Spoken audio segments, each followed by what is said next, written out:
বুধবার রাতে সবার নজর থাকবে ওই একটা ম্যাচের দিকে পার্টিকুলারলি, কারণ ফার্স্ট লেগের রেজাল্টটা এখনো কোনো দলকে নিশ্চিত করে নাই কারা যাচ্ছে কোয়ার্টার ফাইনাল। আতলেটিকো মাদ্রিদ এবং রিয়াল মাদ্রিদ, যদিও আতলেটিকো মাদ্রিদের এগেইনস্টে রিয়াল মাদ্রিদ এগিয়ে রয়েছে ফার্স্ট লেগের হিসেবে 2-1 গোলে, তারপরও আতলেটিকোর ঘরের মাঠে খেলা এই ম্যাচটায় বদলে যেতে পারে কিন্তু হিসেব নিকেশ। বাকি ম্যাচগুলো নিয়ে মনে হয় আর্সেনাল তার এক পা দিয়েই রেখে, এক পা না অলমোস্ট 2 পাই তারা দিয়ে রেখেছে।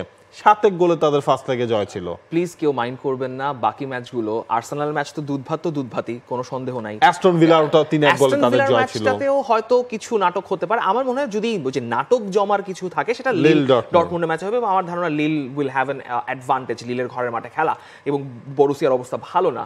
সো আপনার মূল আকর্ষণ, মূল ফোকাস সব হচ্ছে আপনি মাদ্রিদ ডার্বিতে দিতে চাইবেন, যেই আতলেতিকো মাদ্রিদ 2-1 গোলে হারলো রিয়াল মাদ্রিদের কাছে, ঠিক একই ব্যবধানে হেতাফের কাছে হেরে যাওয়াটা ইজ দ্য আলটিমেট সেটব্যাক। কারণ এগিয়ে গেল তারা, এরপর হচ্ছে আপনি মানে 13 মিনিটের মধ্যে আপনি ম্যাচ চলে গেছে আপনার হাত থেকে, ফেলে দিলেন হাত থেকে।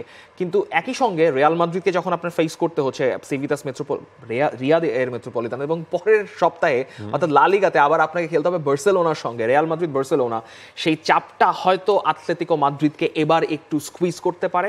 রিয়াল মাদ্রিদের জন্য সম্ভবত এটাই সবচেয়ে বড় সুযোগ। যদি 1-0 গোলেও জেতা যায় বা একটা ড্রও করা যায়, আই থিঙ্ক সেটা Real Madrid will be very happy to have.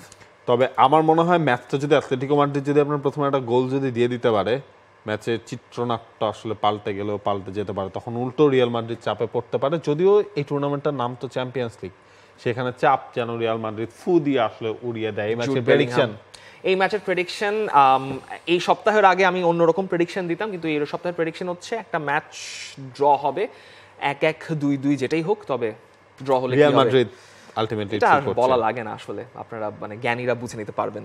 R Jude Bellingham তো ফিটছেন, এটা হচ্ছে কার্লো আনচেলত্তির জন্য একটা প্লাস পয়েন্ট। সেক্ষেত্রে হয়তো ব্রাহিম দিয়াজকেই আনফরচুনেটলি ব্রাহিম দিয়াজকেই বসতে হবে। প্রবলেম নাই তো, ব্রাহিম দিয়াজ তো এখন সুপারস্টার তো হয়েই তো আছেন। এক্স্যাক্টলি। এই ম্যাচের প্রেডিকশনও আপনারা জানিয়ে দিতে পারেন, কোনো অঘটন ঘটবে কিনা, আপনাদের কি সম্ভাবনা বা মনে হচ্ছে এই ম্যাচ নিয়ে, এই সব কিছুই কমেন্টস বক্স তো আপনাদের জন্য ওপেন রয়েছে। For more updates, subscribe to our YouTube channel and click on the bell icon. Follow us on Facebook and Instagram. Download T-Sports app to enjoy exciting games and highlights. Visit tsports.com.